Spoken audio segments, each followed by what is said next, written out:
lamb up, they cut it into primal cuts. Cut it into primals.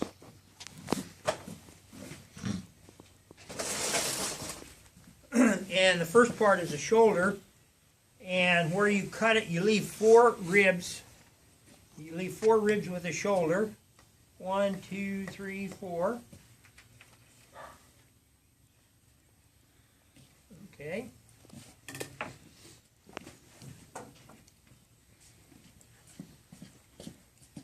And when you're cutting up and using a handsaw, it's always best to make a cut with your knife down to the bone. Saws don't cut through meat really easily. And it's always best to cut down to the bone and then cut the bone with the saw.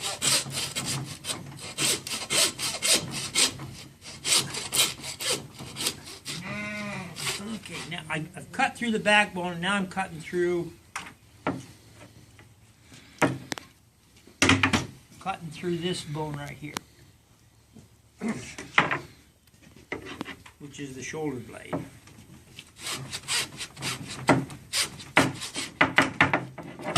Okay, that's the first primal cut. The next primal cut is what I want to do is cut these legs off, and I want to cut right in front of this hip bone right there.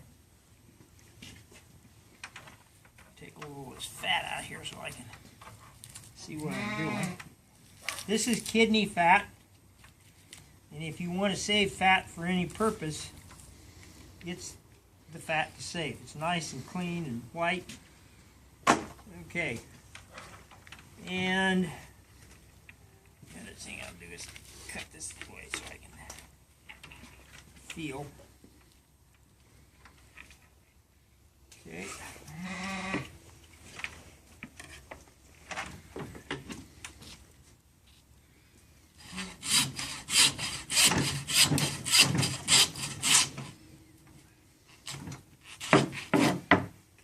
That's the leg.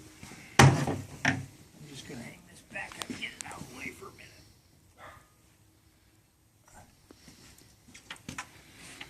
Okay. Take out this fat.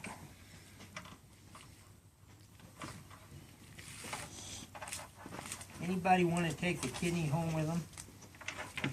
Make kidney pie or something? No? I'll take it. Sure. Well, I'll save it. If not, I was just going to You got another sleepover? Yeah, for the kids. Okay. Now, the tenderloin is this muscle right here. Okay. Have you ever heard of skirt steak? Okay, a skirt steak on a beef is big and it's nice. On a lamb, it's really small. And that skirt steak is nothing more than the muscle that holds the diaphragm together. And that's the skirt steak on the lamb. There's a hanger steak. You cut it in two, but there's a little hanger steak that's about 2-3 inches long. It hangs right there. On a cow, nice and big, and people use it. On a lamb, it's very small, and it's been cut up, so it's not easy to see. But that's where it is. Okay, I'm going to take out. No, I'm going to leave it in because I want to cut some chops. But the other thing, now to make a rack of lamb, a normal rack has 8 bones in it. So it's 1, 2, 3, 4, 5, 6, 7, 8. That leaves one rib on the loin part.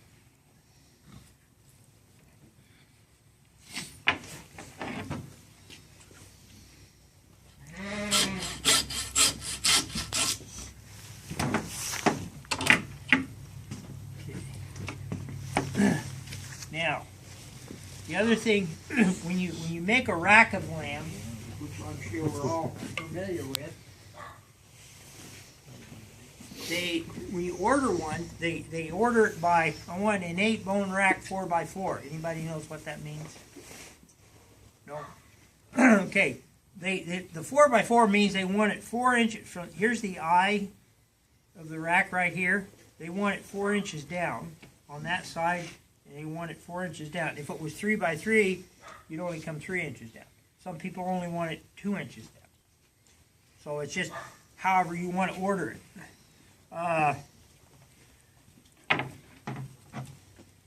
But they will order, again, the standard is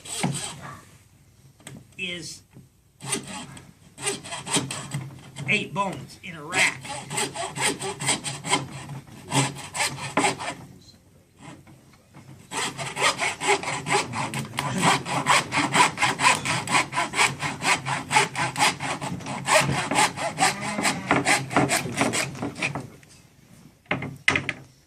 Okay, now, the lower part can be a Denver rib,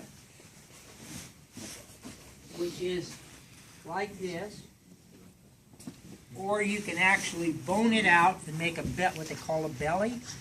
I'm going to make a belly out of this one. What do you do with a belly? You make bacon out of it. We do make bacon, and we do sell bacon. Lamb bacon is excellent. Or you can just cook it like a belly. I'll just bone it out here just to show you what it looked like. And when you bone lamb, you may not know what you're doing, but the thing is, you just take your knife, you put it next to the bone, keep it to the bone, and just go until it stops, and then you move your knife blade so you can get around whatever little bone that you run into or stops you from going. But ribs are easy to bone out.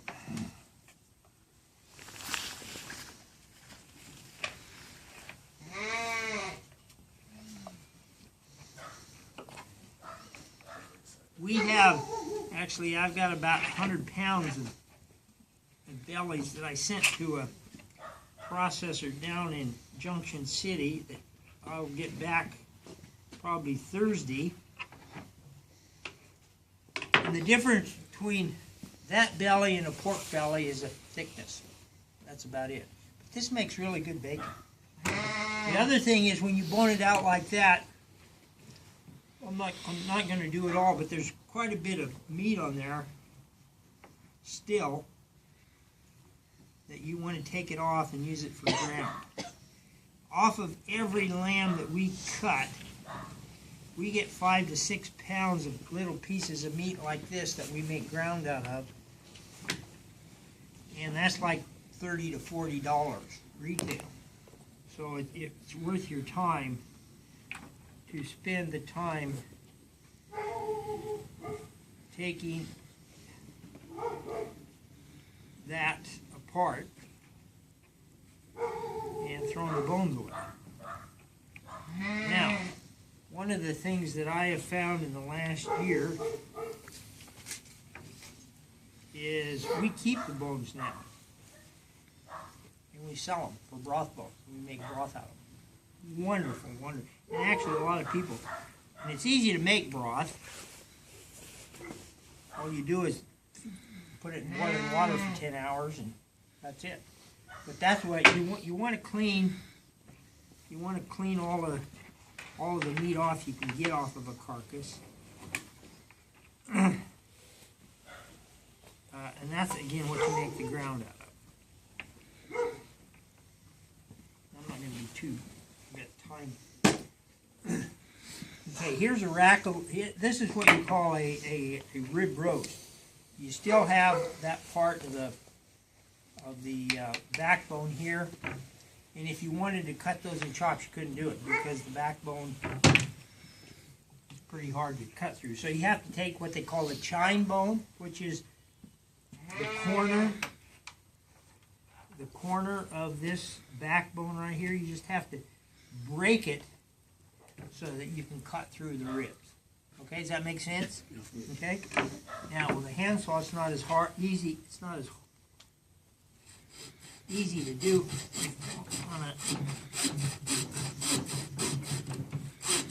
on a meat saw. This takes about 2 seconds.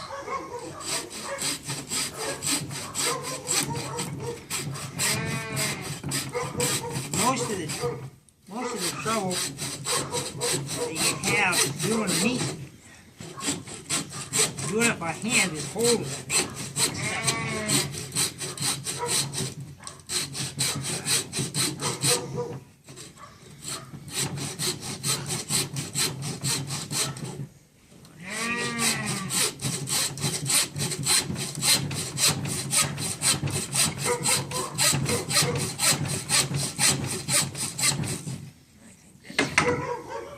Kind of be careful, because if you get into that round of meat, you can kind of ruin your rack of lamb. And this is a premier cut out of a sheep. The rack of lamb is probably one of the more expensive and one of the nicer tasting parts of the lamb. Keep going there. I got that off a little bit.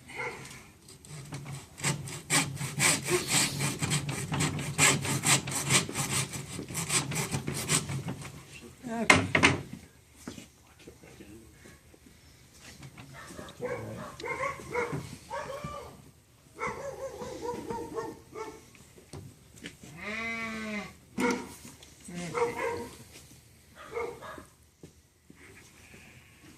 Got that off of there pretty good. What did you call that piece?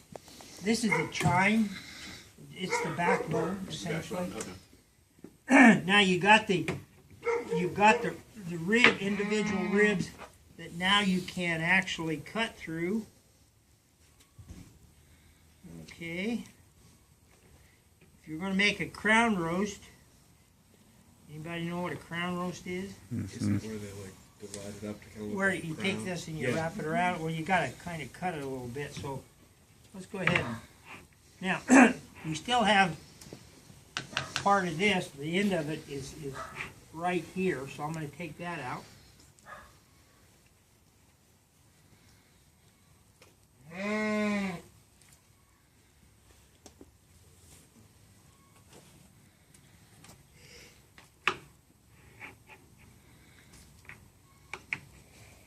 Mostly cartilage.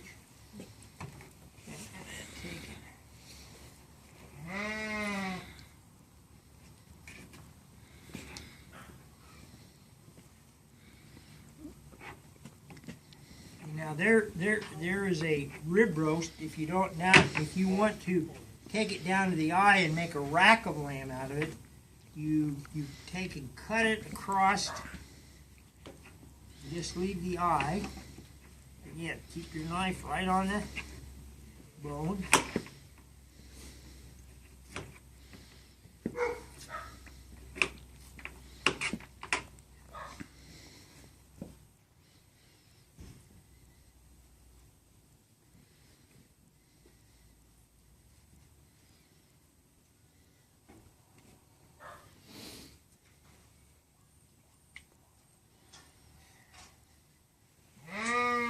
Now, a lot of people, when they sell this, they spend a lot of time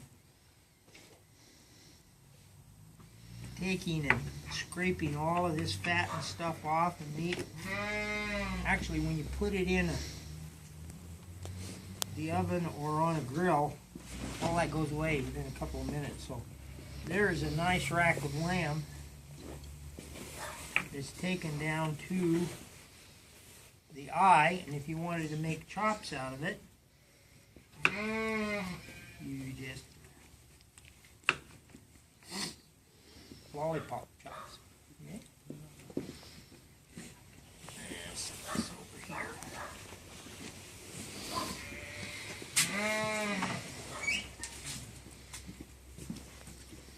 Again, the meat that you pick off is what you would use to make ground out of. The fat like this is a little bit too much. I wouldn't save that.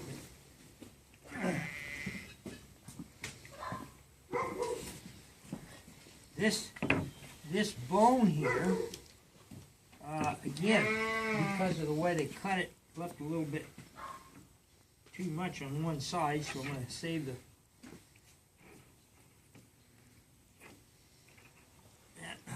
I'm just gonna throw that away. Okay, here's the loin area. Okay. It's got one rib here. And take it off. This is all good for ground. Don't need that. And again, just trim it up a little bit.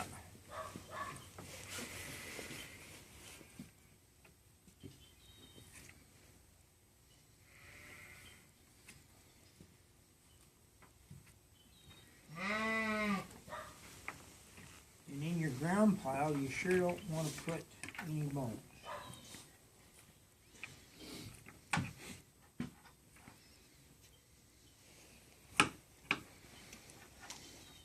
That's the last rib right there. That's the last rib. And it doesn't have an eye, so there's no point in keeping it on. Keep it on there. Okay, this when you trim it up,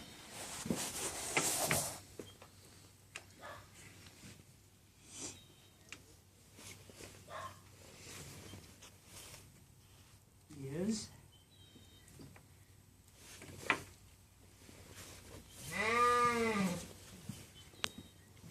this loin right here. And what you make out, what I do with 99% of mine is I make loin chops out of it. And that's, you know, and you see where the individual joints are right there? That's about where you want to cut them to make a loin chop. This right here is that little tenderloin, and I'll take it out on this side just to show you. You cut down.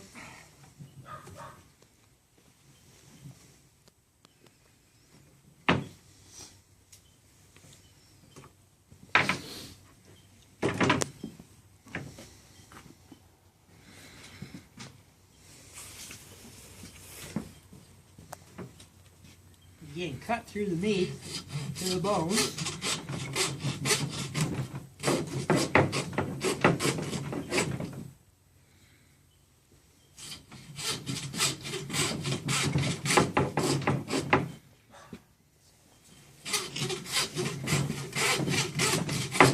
When you start learning to do this yourself, probably the hardest part is just learning how to hold the damn meat while you cut it.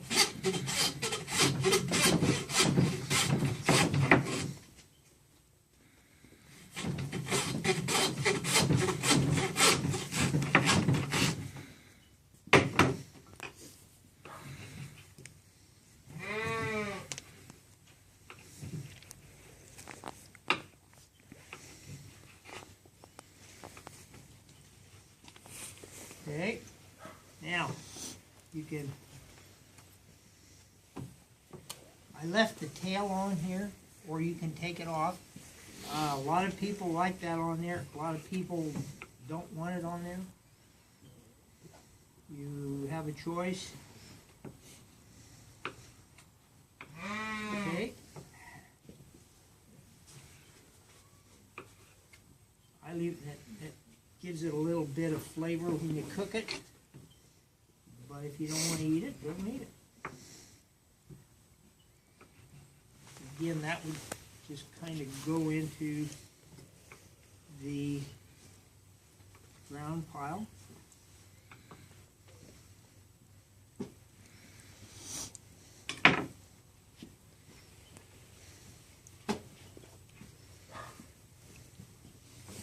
But here are 6 nice chops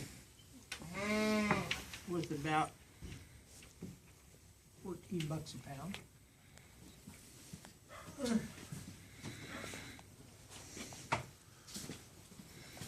You got a belly here. I sell bellies for 5 bucks a pound. All I do when I sell them, I roll them up like that, freeze them, and let them do what they want with them.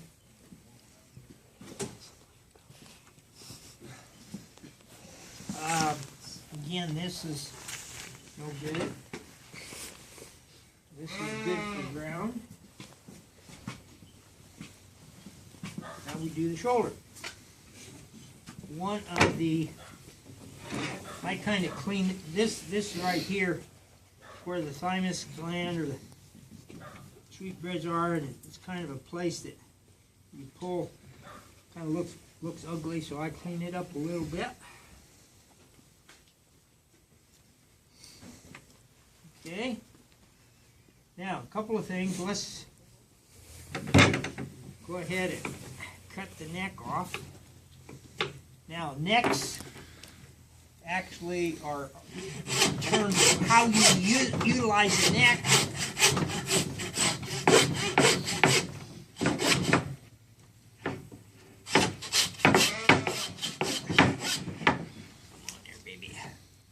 you can actually leave the neck on the shoulder when you bone it out and roll it in.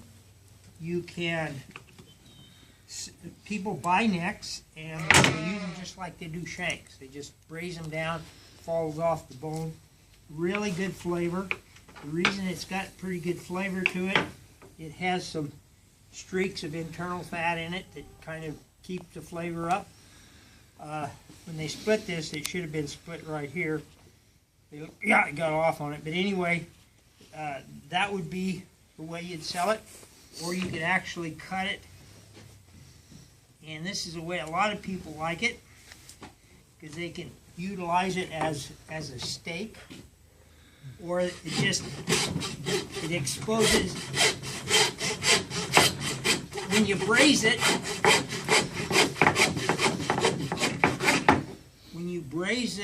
it exposes more of the bone area,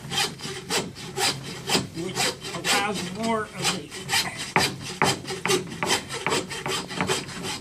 the flavor and the marrow bones to be exposed, where you get a little bit more of that marrow bone flavor. They just cut it in. Again, when you're doing this on a bandsaw, it's pretty easy to do.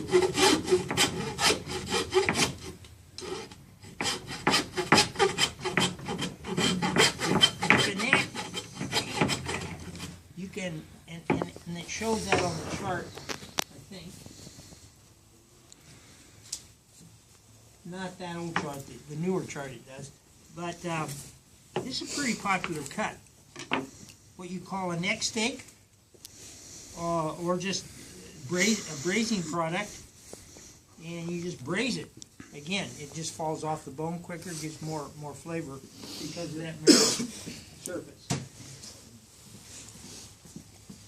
Okay, now what we're going to do is we're going to make square cut shoulder. That's a very typical restaurant wholesale cut. People put that in the oven and they braise that down. And it's slow cooking.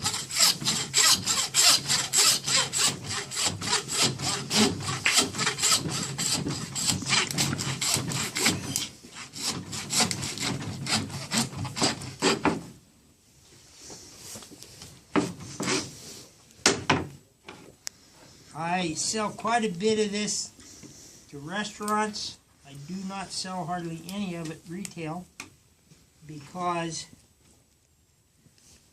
if somebody wants to mess with it at home and bone it out, again, you've got this whole knuckle here to get it off of that shoulder, and part of this, it's a real nightmare.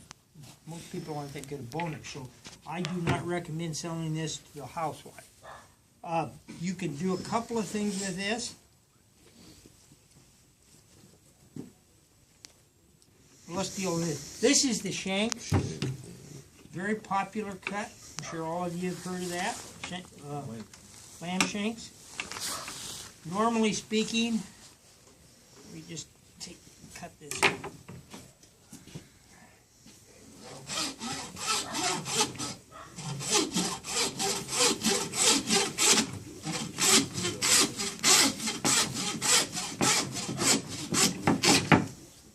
This is a really nice cut on because that's about a portion. That'll weigh roughly a pound, and about 6 to 7/10 of its meat, and the other's bone. Again, the bone makes it taste good. There's lots of connective tissue in it. See those little lines? That's collagen. And if you tried to put this on a barbecue or cook it, it would just be chewy as hell. But you put it in a braise, let it cook for 2-3 hours. That all dissolves and it's really tender. It comes off the bone. It's got lots of flavor to it. Now, here's a lamb brisket. What do we do with that? We take it and put it in the ground. It's not big enough to mess with.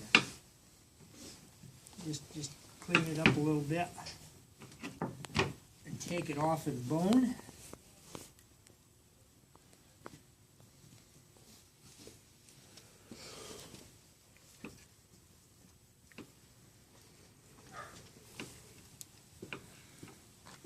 And again, it's just a piece you put in the ground. Save some of this.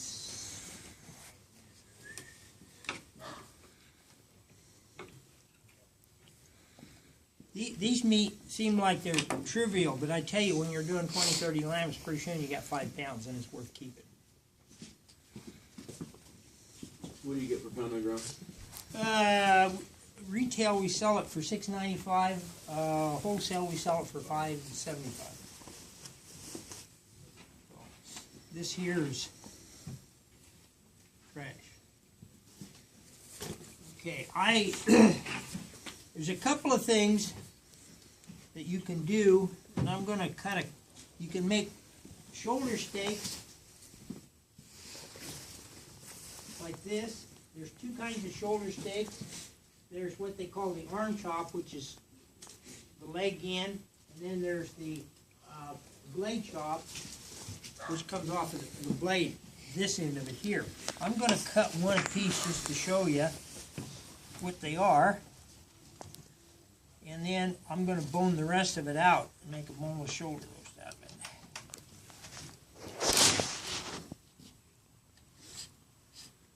it. See, they call this an arm chop because this is where the arm is, and you got to cut through that bone right there. Right there is what we're cutting. And because I didn't take the shoulder off, I'm also got some of these ribs right here as part of it. And people, when they use a handsaw, want to use it like a wood saw. They want to force it. And really the best thing to do is just let it cut itself. You run it back and forth, and it'll run into and cut through that bone. Because if you start forcing it,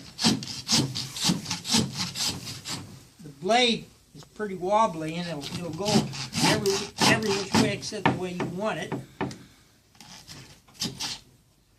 on, baby.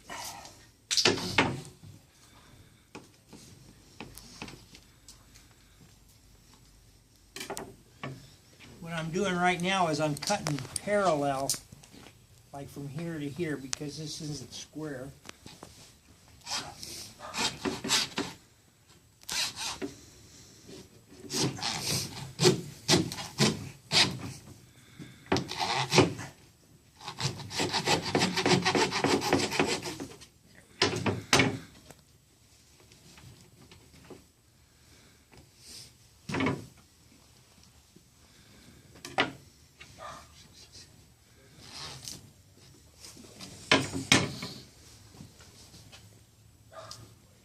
Okay, there's a shoulder chop, and what you do is you clean that up a little bit, cut that tail off, and that makes a nice, and this is a very, very desirable cut. It's really flavorful. It's got a lot of flavor to it. And again, all you want to do is save as much of the good meat as you can.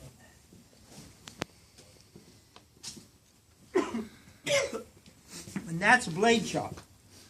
I'll cut one off I'm gonna cut this a little bit thicker because then I don't have to cut through the bone.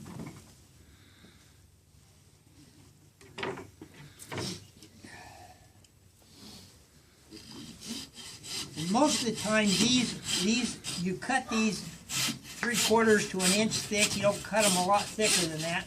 They fry up on a skillet, you know, like it's 8-9 minutes. And what I'm cutting through is that blade bone right now.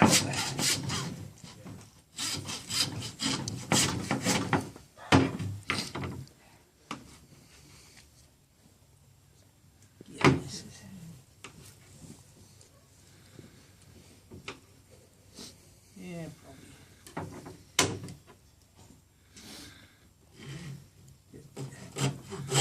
We would have taken, if we were cutting this whole shoulder, into steaks, we would have taken several of these off, and this wouldn't have been so long. You wouldn't have had to trim it.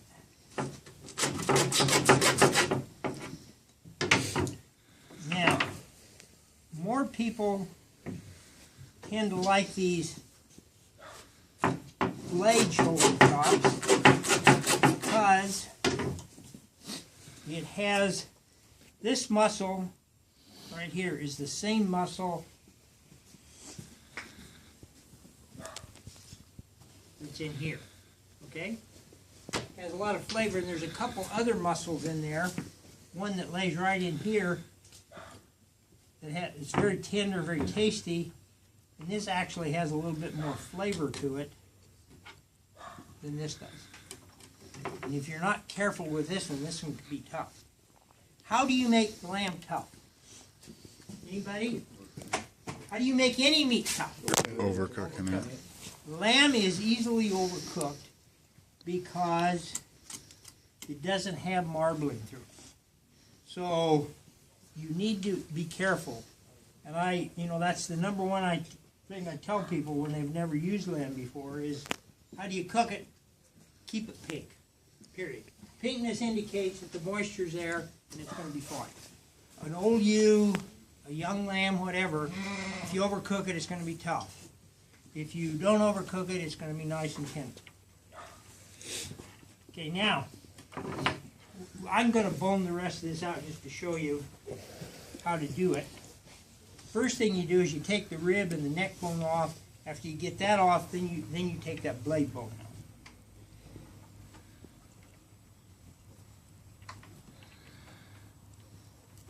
Again, what we're doing is we're coming right up here, hitting this feather bone, and then we're going to just kind of take this neck off.